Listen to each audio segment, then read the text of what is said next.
સુરતના ભેસ્તાનમાં 2 દિવસ પહેલા બુટલેગરે ઝઘડો કર્યો હતો, જેને રોકવા પોલીસ જતા પોલીસ કર્મચારીઓ પર કાર ચડાવી હત્યાના પ્રયાસનો ગુનો કર્યો હતો, જેથી પોલીસે આરોપીની ધરપકડ કરી છે। પોલીસે બુટલેગરને ભેસ્તાન રેલવે સ્ટેશનથી ઝડપી પાડ્યો છે।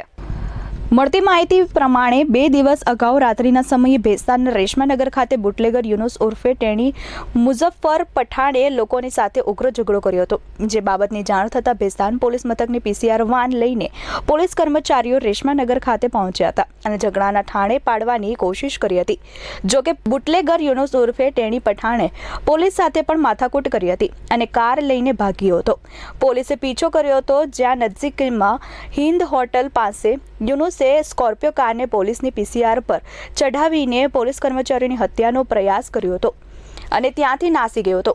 યુનુસ ઘટના બની પછી દમણ ભાગી ગયો હતો અને આજે દમણથી ટ્રેનમાં સુરત આવ્યો હતો અને ભેસ્તાન રેલવે સ્ટેશન આવે તે પહેલા ટ્રેનમાંથી ઉતરી ગયો હતો, પણ પોલીસ પાસે ચોક્કસ માહિતી હતી અને તે ભાગે તે પહેલા પોલીસે તેને દબોચી લીધો હતો।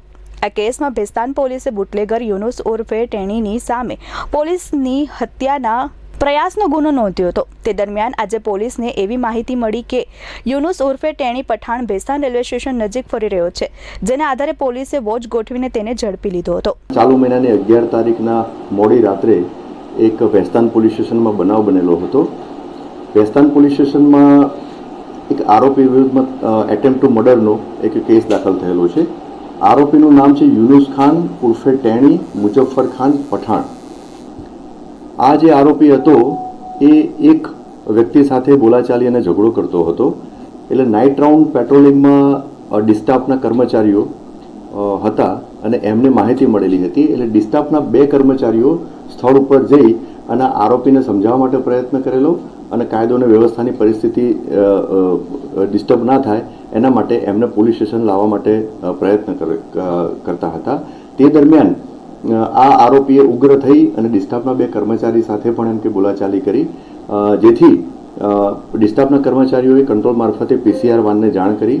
PCR વાનના ઇન્ચાર્જ અને અન્ય સ્ટાફ PCR વાન સાથે સ્થળ ઉપર આવ્યા તો મીનવાઇલ આ જે આરોપી હતો એની જે કબજાની સ્કોર્પિયો ગાડી હતી એને લઈ અને ભાગવાનો પ્રયત્ન કર્યો, જેથી PCR વાનના કર્મચારીઓ અને ડિસ્ટાફના કર્મચારીઓએ એનો પીછો કર્યો।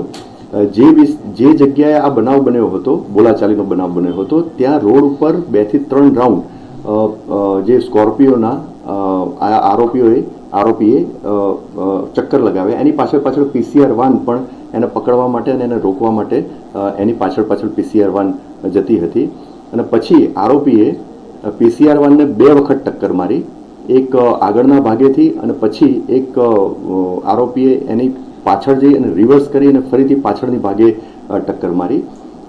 પોલીસ કર્મચારીઓ જે આરોપીને રોકવા માટે પ્રયત્ન કરતા હતા એ વખત પણ પોલીસ કર્મચારીઓને આરોપી ધમકી આપેલી હતી કે તમે મારી મેટરમાં કંઈ પડશો તો હું તમને પણ જાનથી મારી નાખીશ અને તમને છોડીશ નહીં। એ બાબતે આ ગુનો દાખલ થયેલો હતો। આરોપી આ ગુનો કર્યા પછી તાત્કાલિક એ ત્યાંથી ફરાર થઈ ગયેલો હતો। ગુનો દાખલ થયા પછી તપાસ દરમિયાન જે આરોપીની જે વાહન જે છે સ્કોર્પિયો વાહન એ સેલવાસ ખાતેથી તપાસના કામે કબજે કરવામાં આવેલું હતું અને આરોપીની શોધખોળ ચાલુ હતી। તે દરમિયાન સ્થાનિક પોલીસ સ્ટેશનના ડિસ્ટાફના કર્મચારીઓને ઇનપુટ મળેલ હતી અને એ આધારે ભેસ્તાન રેલવે સ્ટેશનની બાજુમાં થી એ મળી આવેલો હતો। તેને હસ્તગત કરી અને તપાસના કામે પૂછપરછ કરી અને એની ધરપકડ કરવામાં આવેલી છે। તપાસ દરમિયાન આરોપી વિરુદ્ધમાં બોડી ઓફેન્સીસ, પ્રોહિબિશનના અને ગેમ્બલિંગના ગુના પણ દાખલ થયેલા છે અને જે તે વખતે બનાવ બન્યો અને જેની સાથે આરોપીએ જે માથાકૂટ કરેલી હતી, બોલાચાલી કરેલી હતી, એણે પણ ભેસ્તાન પોલીસ સ્ટેશનમાં ફરિયાદ આપેલી છે, તો એ બાબતે પણ કાર્યવાહી ચાલુ છે। આરોપીની ભત્રીજી હતી, વ્યક્તિ એને છેડતો હતો અને એને હેરાન કરતો હતો, એટલે આરોપીએ આ જ કારણે એની સાથે બોલાચાલી કરેલી અને એને માર પણ મારેલો હતો। Bureau report S24 news Surat.